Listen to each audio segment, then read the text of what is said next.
Hello and welcome to another episode, and welcome to the 2018 Volkswagen e-Golf. As you know, Volkswagen don't like selling many of these, and getting hold of one has been a bit of a challenge, but we've managed it. The new e-Golf comes with CCS rapid charging and an onboard 7.2 kilowatt charger as standard. So, boot space. It's not massive, but you can fit a pushchair in there. Add a bit of luggage and things could become quite tight. The rear seats do fold flat on a 40-60 split. Passenger space and rear leg and headroom is absolutely first class. And you've got your normal reach and rake adjustment. And once you step inside, there is barely any difference between this and any other Mark 8 Golf. The German build quality and attention to detail really sets this apart from many of its competitors. Brake regeneration is easily adjustable with a quick shuffle of the gear selector. Volkswagen have some eco tricks up their sleeve. No passenger automatically drops the dual climate control into driver only mode. Firstly, we'd like to say a massive thank you to Heist and Angela who own this car. They just so happen to live up the road from us, and they just so happen to be ordering a brand new Volkswagen e-Golf. So we jumped on the chance and they very kindly allowed us to have it for the day. In exchange for our Model S. Yeah. So it's worked out well. It has. So a couple of things that people have asked for very specifically is range and what it will do in the real world. So, you know us, we drive it at 70 miles an hour. So 8 o'clock on a Friday night, I headed over to a Polar charger in Nuneaton to charge up the e-Golf, aiming to get it to 100%. A couple of coffees and an hour later, I was ready to go. So I left Nuneaton, aiming to keep the car as close to 70 miles an hour as possible for the duration of the journey. The first surprise for me was the lack of range anxiety, which only a Tesla has previously achieved. The analogue battery gauge in the lower of the Speedo helped, as it seemed 100% accurate. This and a high level of refinement gave me a sense I was driving a very well built and capable EV, and I think that installed an air of confidence into the journey.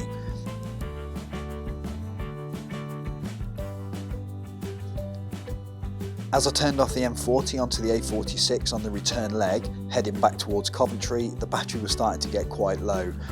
I did think I wouldn't be able to make it back to the original charger using the same journey on the motorway. I also had some Ecotricity chargers that I could jump onto as a fallback just in case.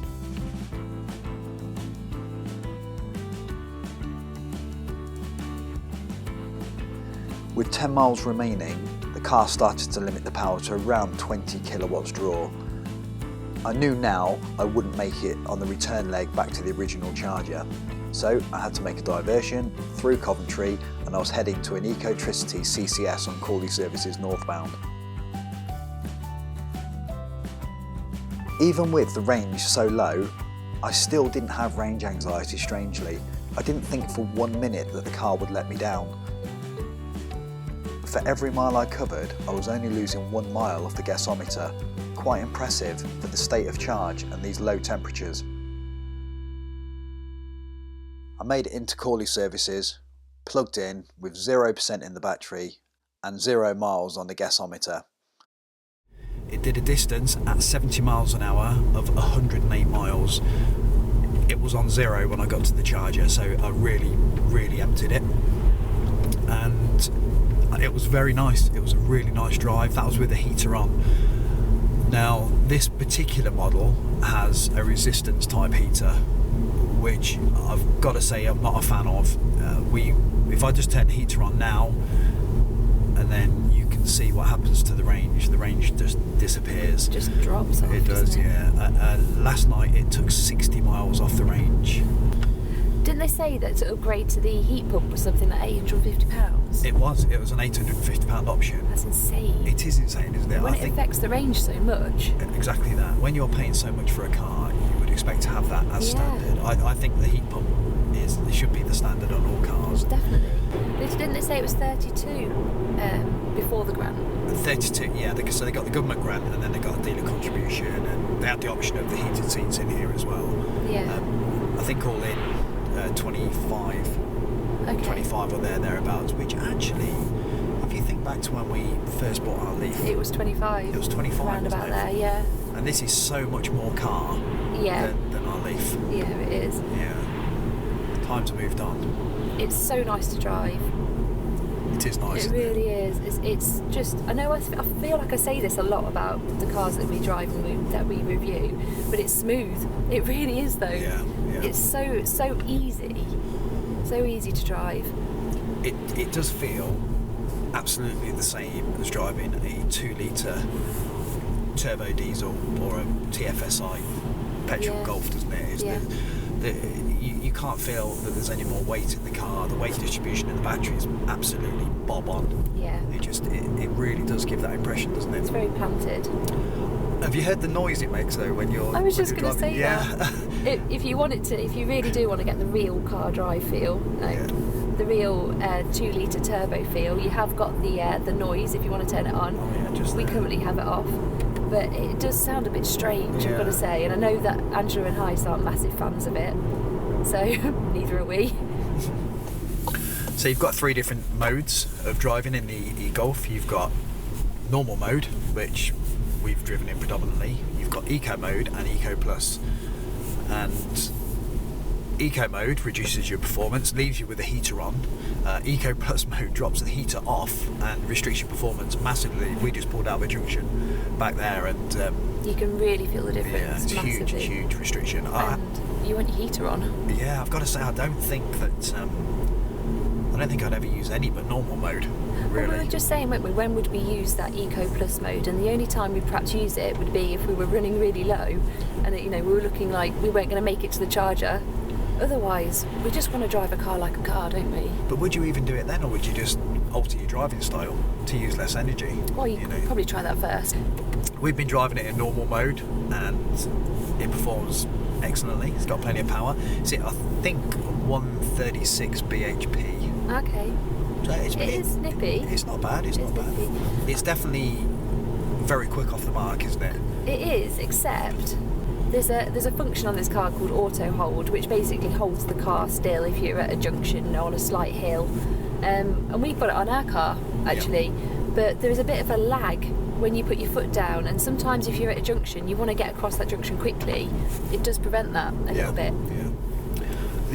The build quality in here is absolutely first class. It really is.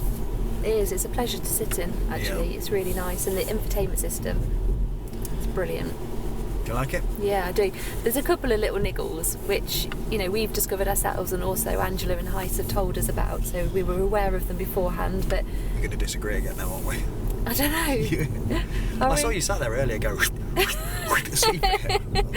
I think I quite like the novelty, perhaps. Yeah. The novelty of it would wear off after the third time of sweeping and not getting a sweep.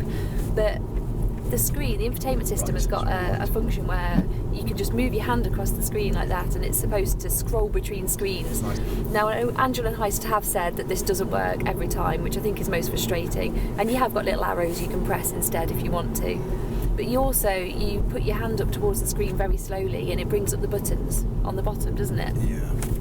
So I like that feature where you put your hand up and it brings up the display at the bottom. But the sweep feature, I mean...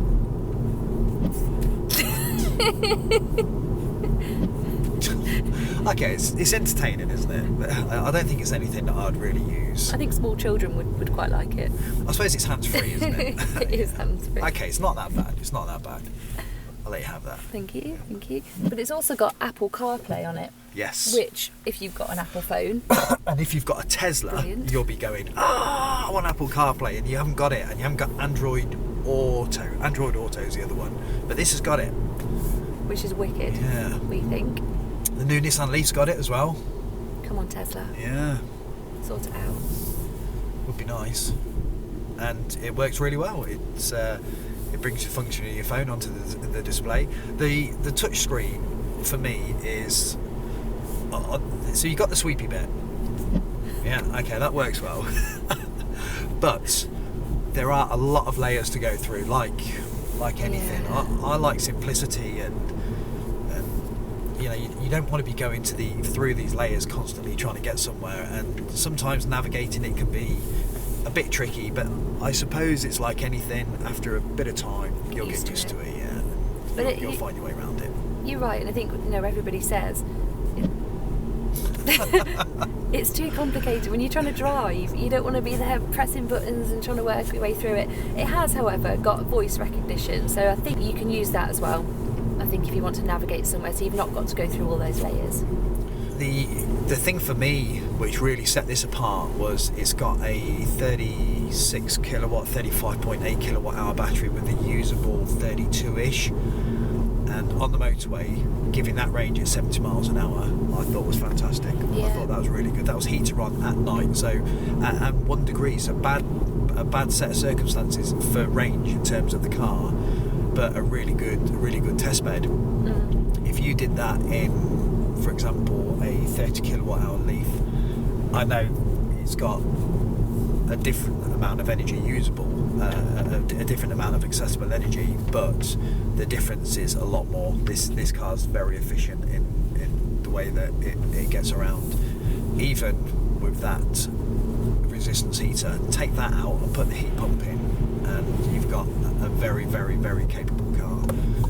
And as much as I don't like Volkswagen, especially after what I just heard on the news the other day, testing the cars on bloody monkeys. They're doing what? They tested the cars on monkeys. What do you mean? They tested the diesel exhaust emissions on monkeys. Did you not see that? No. Absolutely. That's giving me shivers. I have to say that actually puts me off the car. I know, and it's such a nice car, but that sort of thing. Isn't that amazing? What something like that could do to a brand? Yeah. Yeah. That's terrible. I don't remember Nissan doing that, and I don't remember Renault doing that, or No. BMW, or Tesla, or any of the others. But Volkswagen. Yeah. Sorry to interrupt. I have to say as well, I think, you hear things like that, and then we listen to Heiss and Angela and their story of how they actually got hold of this car, and it was a mission for them, wasn't it? Their dealer experience was absolutely terrible. It's outrageous. And how long did they wait for it? Months? Quite a while, wasn't it? I think it was 6 months, wasn't it? 6 From months. when they ordered it. But they had to pester them, didn't they, to get it? They did. And the chap who sold it to them didn't really know enough about them. They had quite a few problems and had to go back to the dealer, and they just weren't that helpful. And I think, when people say they don't want to sell these cars, that completely reflects that. It's true, isn't it? Part of your car buying experience is the journey of the car coming to you. You get excited. Yeah, you do. It's like a car like this with a dealer that doesn't want to sell it or can't sell it, hasn't got one. It's outrageous. It's absolutely outrageous. But there's something else which worried me. The lack of knowledge stretches a little bit further than just not knowing about the car and not trying to sell the car. The car came supplied with a 16 amp cable. Now, this has got an onboard 7 kilowatt charger, and we saw 7.3 kilowatts drawn yesterday off our Zappi. So if you were to take this car, use that cable and plug it into a 7 kilowatt post or a 22 kilowatt post and start trying to charge, what happens to that cable? Not good things. No, they'd mount. And at first they went back to the dealer and said, this isn't the right cable. And the dealer said, no, it's fine, it's absolutely the right cable. They've just, yesterday in fact, got the new cable. How long have they had this car? A month? Yeah, I think it's got to be a month nearly. Puts a real downer on the whole experience, doesn't it? It really does, yeah. And it's such a shame because it's such a good car, and It is. we think they would sell so many because they are such a good looking car, very inconspicuous, I suppose, if that's what people want, and they drive amazingly well. They do.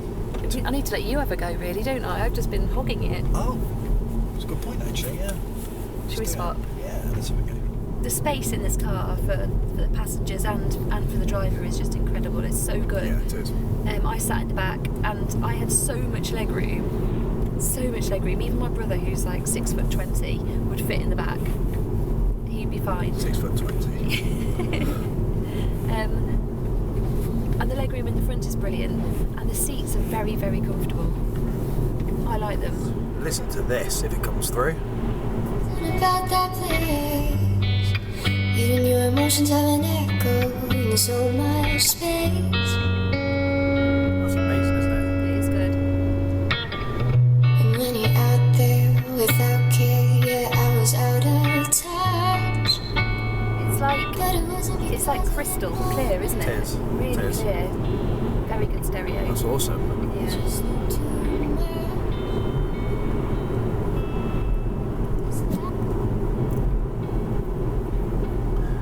However, that's not so awesome. What was that? So I just went to turn it down, and it interpreted it yeah. as a sweep. Yeah. And again, There you go. That's what they're on about, isn't it? it's got a very sensitive sweep. Yeah, a very sensitive sweep module. If that's even anything. Okay. 0 to 60. Let's go. 20, 30, 40, 50, 60. Oh, that was a bit of a letdown, actually. When it first went, it Yeah. felt like it was going to be much quicker. Yeah. You get that initial surge and then it kind of tails. Should we do it again? What if you got it at D, just normal D? Okay. Give it another go. Ready, go. 10, 20, 30, 40. It's quick to 30. Yeah. 50 and 60. It kind of plateaus, doesn't Yeah. it? But it's still good. That's alright, isn't it? It's alright. It's alright, it'll do. It'll do. It's just starting to get dark, but it's not quite dark enough for me to show you how good the lights are. The lights are absolutely fantastic. All the way down on the range test last night, all the way down to Sherwell Valley Services and back up. Brilliant. Absolutely brilliant. I mean, can you see the... Yeah, you can. They look good as well. They just look nice. It's a really difficult one to bring across on camera as well. You really can't appreciate it until you see it with your own eyes, but I think they're better than what's on RS. Do you reckon? Yeah, I do. Because their Model S are kind of almost like daylight, aren't they? Yeah. When Oh, they are daylight. They're just, I don't know, they're just a bit more crisp, a bit more clarity. So consider that if you do a lot of driving at night. One thing I have missed on the e-Golf actually is a reversing camera. I've got very, very used to using Yes. a reversing camera, Yeah. and it does miss that. It's got sensors, Yeah. so I mean that's useful. Yeah, front and rear. Yeah, front and rear. So that is useful, but I think when you become solely reliant on a camera, it makes you realise how solely reliant you are. Actually. Yeah, what it brings up on the display now is just a sort of cartoon image of the car with a bendy line, depending on which way the steering wheel is. Yeah. And I think that's a little bit naff. Is it an option? They do a reversing camera. Okay. It's See, it's more mini. yeah. That's something else that I think should be almost as in pretty standard now. Oh. So, given the choice, everything aside. What, So not paying any attention to what you just told me about the monkeys. yeah, let's pretend this is made by Dacia. Okay. Yeah, we'll call it a Dacia Sandero e-Golf. Would you prefer this over the new Leaf that we saw the other day?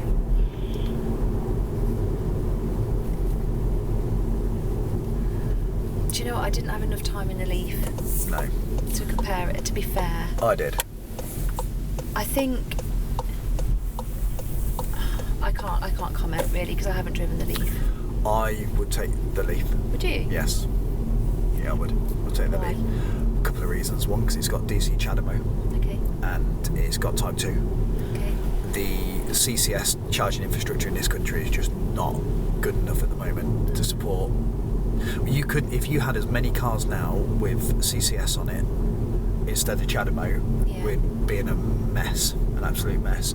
The experience I've got of it, especially with this car, 2 Ecotricity CCSs chucked me out yesterday and I ended up going to a Polar. And other cars, CCS has been unreliable, and a lot of the time they're offline. CHAdeMO just seems to be in abundance, reliable, no problem at all. Yeah. So that's the first reason. Okay. 2, the build quality was a massive markup to the previous Leaf. Yeah. The stitching and everything was just really good. It was nice, yeah. It's similar to this around the steering wheel. You see the blue accents on the Yeah. inside of the steering wheel? It's similar to that. And I just love the Leaf. I do love the Yeah, Leaf. so it's got a little bit of I've got a bit of a passion for the Leaf as well. It's hard as well not to be swung by what you just said. I know we said we'll put all that aside, but actually it's very difficult to put that aside. Yeah. But we've always been big Leaf fans.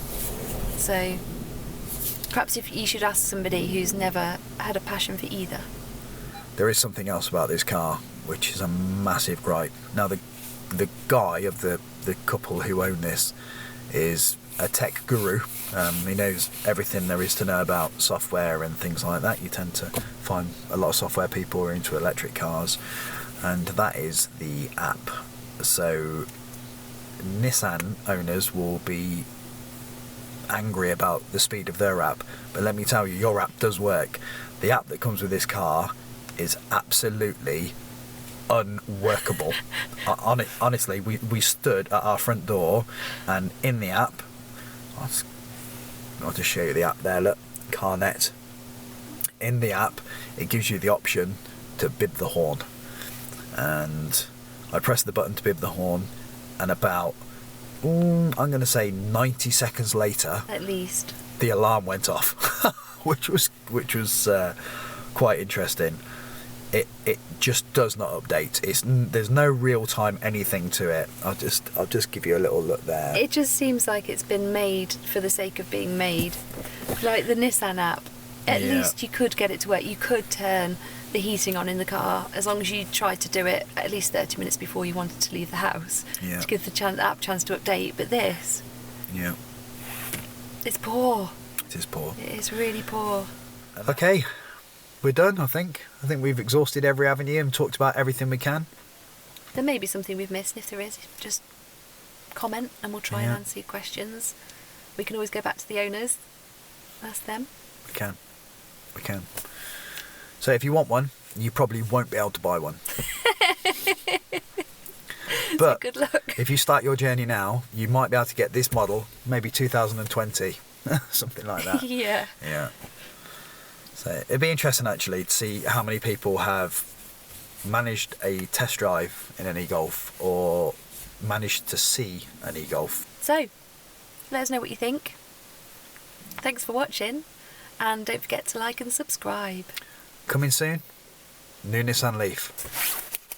Looking forward to that. Thanks for watching. We'll see you next time. Bye now.